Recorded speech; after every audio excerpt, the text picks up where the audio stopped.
Gufrana Naz, please introduce yourself. So my name is Gufrana Naz. I am from Araria, Bihar. I have done my BLLB from Aligarh Muslim University, and thereafter I have done my LLM from Jamia Millia Islamia in 2024. LLM में dissertation topic क्या था आपका? So my dissertation topic is on protection of transgender rights. Protection of transgender right.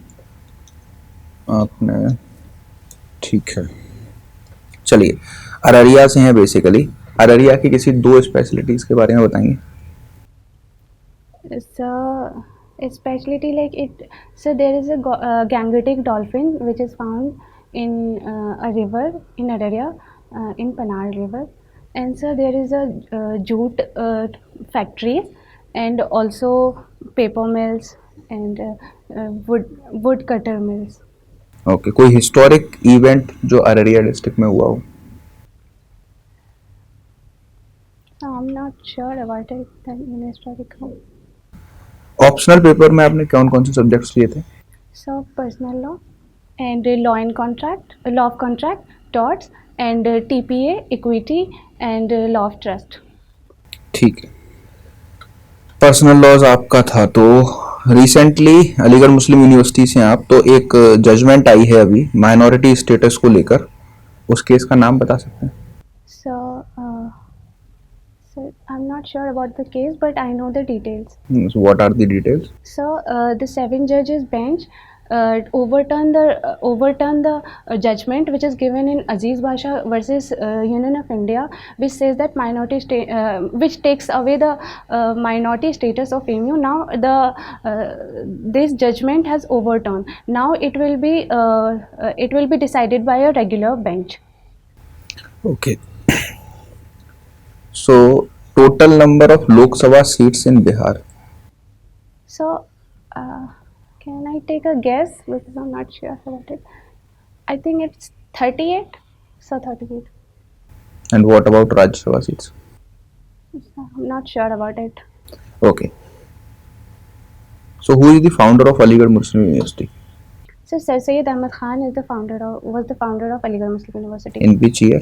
So 1864, scientific society has been established, and then in 1875, Mohammedan Anglo-Oriental College has been founded, which turned to Aligarh Muslim University and get recognized in 1920. Personal law आपने लिया था, तो मुस्लिम law में कैसा interest है आपका? So अच्छा interest है both Hindu law and Muslim law. So What do you mean by हिजानत? So hizanat means the custody, that up to certain age of the child, the custody will be with my mother. In Sunni law, the boy under the age of 7 for boys and unmarried girls, till the girl is married, the custody will be with mother. Okay. Did you heard about the concept of muta marriage? Yes, sir, I have heard about it. So it is prevail in India or not? So I'm not sure about it is prevailed in India, but in Shia law of school of Ishna Asaria, it is prevailed. But as far as I have not heard about any cases of muta marriage in India. So what is the concept of muta marriage? So muta marriage is basically marriage for fixed period, for a short period. It is not permanent, which is married where a person married for a for a short term period. What is the purpose of muta marriage? So for legalizing the cohabitation, because that time people went for trade. That's why for like 6 to 8 months चले जाते थे and फिर वो शादी कर लेते थे for temporary period. Okay. कोई भी मुस्लिम वुमेन मेंटेनेंस को सीआरपीसी के अंदर क्लेम कर सकती है? Yes, sir. Under section 125 of CRPC, a Muslim woman can claim maintenance. But in Muslim law, दोनों लॉज में पैरेलली वो मेंटेनेंस क्लेम कर सकती है? Yes, sir. Simultaneously दोनों laws में ले सकती हैं. किस केस में हेल्ड किया गया था? Shahbano Mohammad Mohammad Ahmad versus Shahbano. Triple divorce का कौन सा जजमेंट है? Shayara Bano versus union of India 2017. ठीक है ma'am. Okay, as you're a young woman, right? Yes, ma'am. So, what do you think that what are the contribution of Bihar judiciary for safeguarding the rights of women, especially in the particular state of Bihar?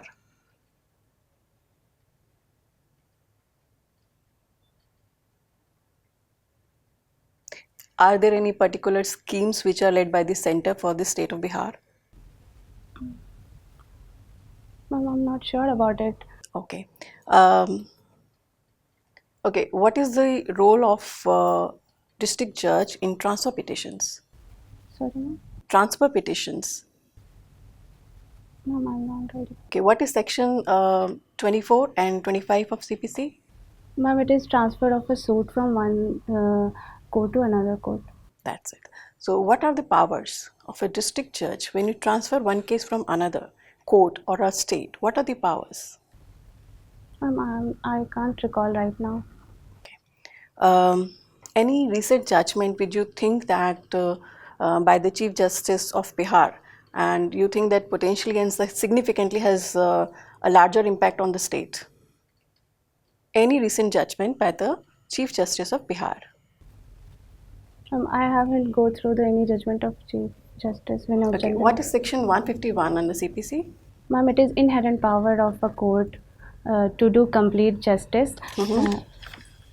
It is given under section 151 of CPC, where a court has power to do to do complete justice and sorry. Okay, can inherent powers of the court be extend, okay, to the filing appeals? No, ma'am. Okay. Can these inherent powers can change the venue of the case? No, ma'am. Okay. What is ex parte decree? Ma'am, ex parte degree is given where the defendant is not in the absentia of a defendant. And can ex parte decree is appealed? Yes, ma'am, it can be appealed. What is the procedure for that?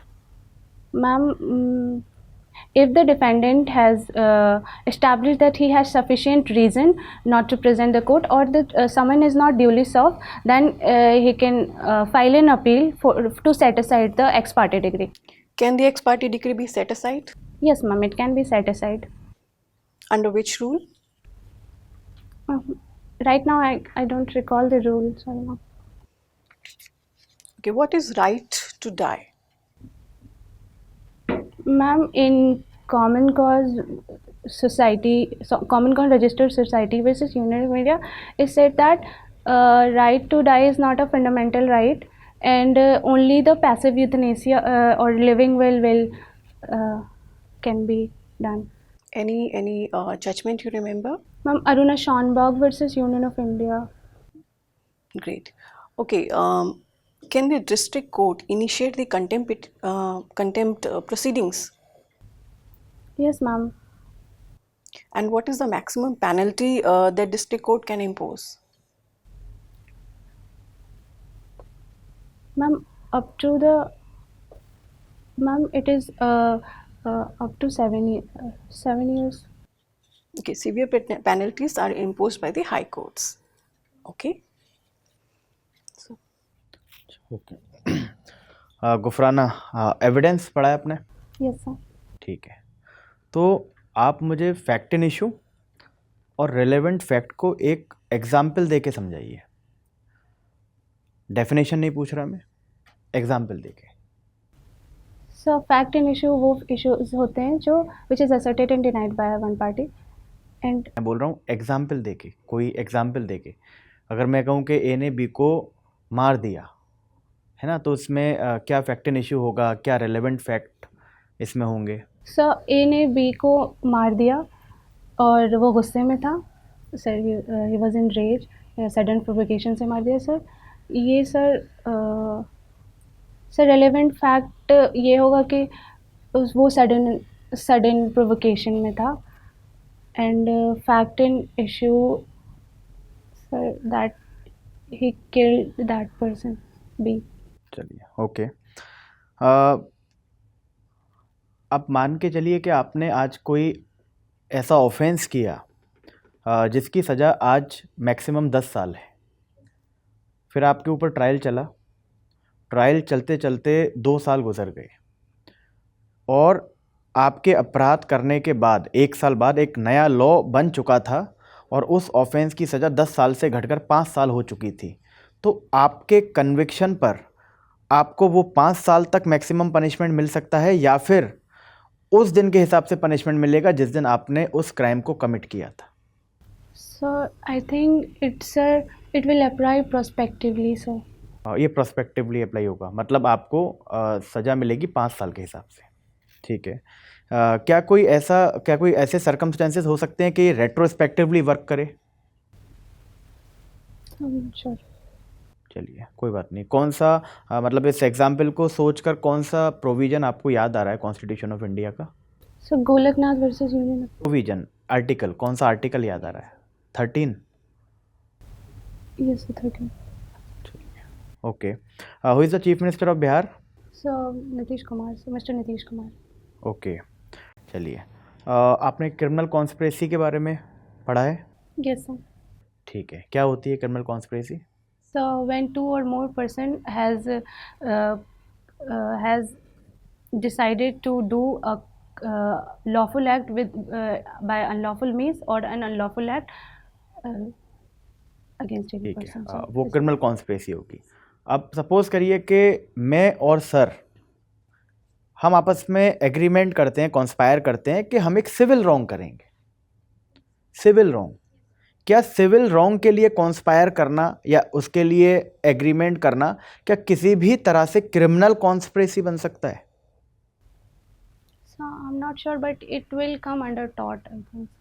अच्छा, ये criminal conspiracy नहीं कहलाएगा आपके हिसाब से? Yes, sir, I think so. Okay. ठीक है। Gang rape के बारे में जानती हैं आप? Yes, sir. क्या किसी महिला को गैंग रेप के लिए लायबल किया जा सकता है? No, sir. अबेटमेंट के लिए कर सकते हैं, सर. Okay good. क्यों? आपका उत्तर सही है, ठीक है, बट हम जानना चाहते हैं कि ऐसा क्यों है? सर क्योंकि sir there is no express provision for if any rape happened with men, I think so. अच्छा ओके, चलिए आप बिहार से हैं तो आपने कर्पूरी ठाकुर के बारे में कभी सुना होगा? No sir, but नाम सुना है, but I don't remember कि अच्छा। किस लिए था. Birsa Munda, Yes sir. तो उनके बारे में बता दीजिए। Yes sir. Birsa Munda sir वो संथाली थे सर, और सर उसने संथाल रिवॉल्यूशन किया था and he was killed by Britishers sir. Right now it's placed in near Hazaribagh Jharkhand. ठीक है, कोई नहीं, कंफर्टेबल हो जाइए आप। कंफर्टेबल है ना? ठीक है। अब ये बताइए, जैसे बिरसा मुंडा से ही एक सवाल मेरे दिमाग में आता है कि बिहार से झारखंड को अलग कर दिया गया किस ईयर में? 2000 सर. 2000 में। 2000 में झारखंड के अलावा और भी 2 स्टेट बनाए गए थे। क्या आप ये सर उत्तराखंड से यूपी को अलग किया गया था. और याद नहीं है सर बस. नहीं याद आ रहा? मध्य प्रदेश याद नहीं आ रहा? No sir. अच्छा चलिए कोई नहीं सर। ठीक है। क्रिमिनल प्रोसीजर कोड पढ़ा है आपने? Yes sir. अभी वो कौन सा क्रिमिनल प्रोसीजर कोड हमारे यहाँ पे एप्लीकेबल होता है? भारतीय न्याय संहिता सर. भारत न्याय BNSS नागरिक सुरक्षा संहिता. एक ऑफेंस कमिट हुआ है 25 मई 2024 को। उसकी FIR लॉन्च की गई है 1 जुलाई 2024 को। किसके अकॉर्डिंग आप FIR को रजिस्टर करें? सर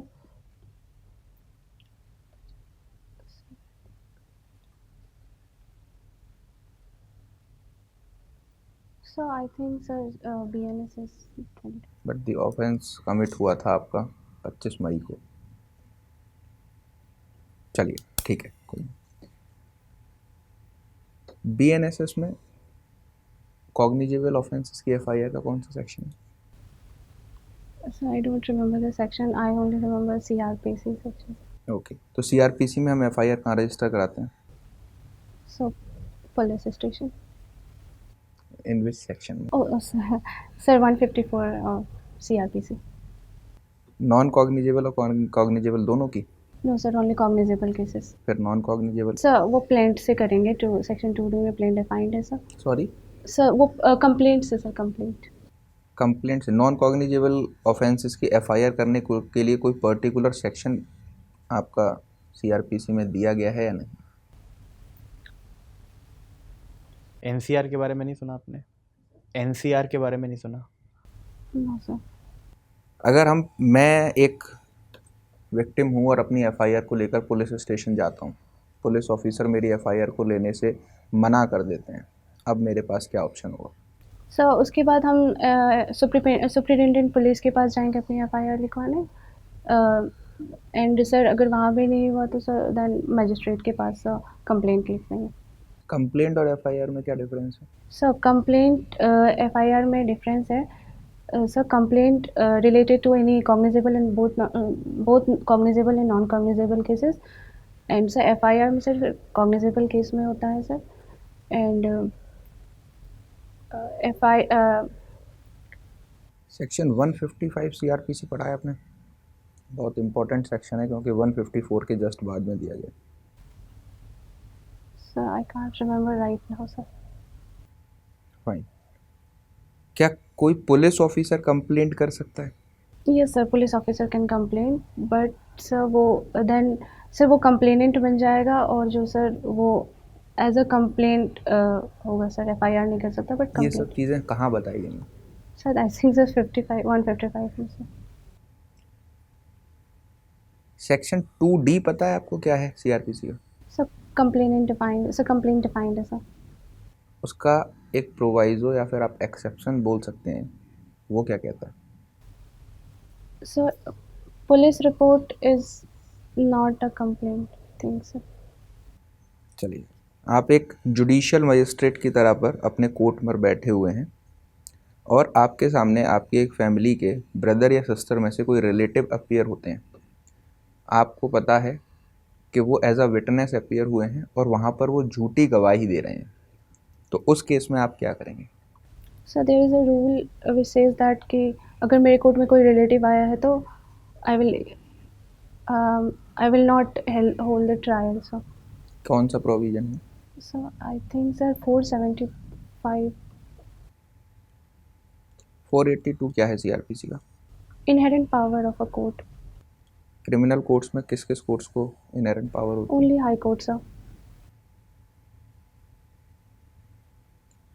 वारंट ट्रायल क्या होता है? सर वारंट ट्रायल सर अगर कोई ऑफेंस कमिट हुआ है which is where the punishment is more than 2 years sir, then warrant trial will be issued against the person to arrest that person. और फिर summons trial क्या है? So summon trial sir, it will issued for any offense committed less than if the punishment is less than 2 years to I'm not sure sir. TP आपका optional subject था. Yes sir.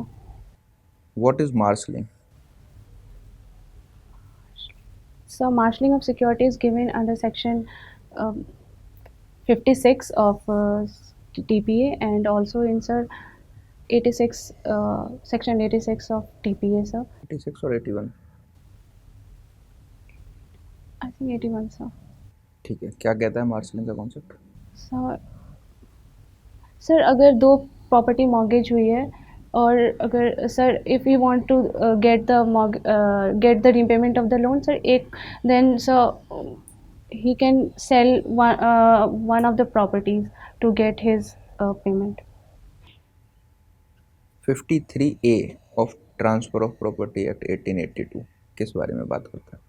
So it says about that part performance of the mortgage. What do you mean by part performance? Sir अगर property sir पूरी तरह से transfer नहीं but some interest has been transfer to the transferee then if he is willing to do the payment then sir transferor cannot resign the contract because that he has not paid the full amount, so if he has done some part performance in that property. एक railway bridge बन रहा है, ठीक है, उसमें मेरी property जा रही है, गवर्नमेंट इसको बिल्ड कर रही है और मैं नहीं चाहता कि मेरी प्रॉपर्टी उसमें जाए, तो मैं सिविल कोर्ट में जा कर के इंजंक्शन मांगता हूँ। आप सिविल जज हैं, क्या निर्णय लेंगे? मुझे इंजंक्शन ऑर्डर मिलेगा या नहीं? So I think so there is no injunction order against statute against the government, so I think कहाँ पर लिखा हुआ है? SRA Specific Relief Act section, I don't remember the section, sir. Okay, Okay, what is the concept of jurisdiction? Because you are going to be a district judge if you are selected, then what is the concept of jurisdiction? Ma'am, jurisdiction means that ma'am where the if the if anything, so Suppose a lawyer has filed a case and that jurisdiction doesn't come under your court, what would you do? so if it is sir then I will return the plaint, ma'am. how many types of jurisdiction in CPC? So 3 types of jurisdiction: pecuniary jurisdiction, territorial jurisdiction, and subject matter jurisdiction. What is subject matter jurisdiction? Subject matter jurisdiction means, ma'am, where the property is situated. That I think Is related to any specific nature or type of the case? yes, ma'am, it is related to, for example, if marriage, then marriage court. Okay. What is interim order under CPC? Ma'am, interim orders means those which is given during the proceeding till the it will last till the judgment of the court. It can be temporary. Yes, ma'am, it is temporary. Okay, and whether it is, if you confirm for that, the person can refile for that or not? I'm not sure, ma'am. Okay, your interview is over now.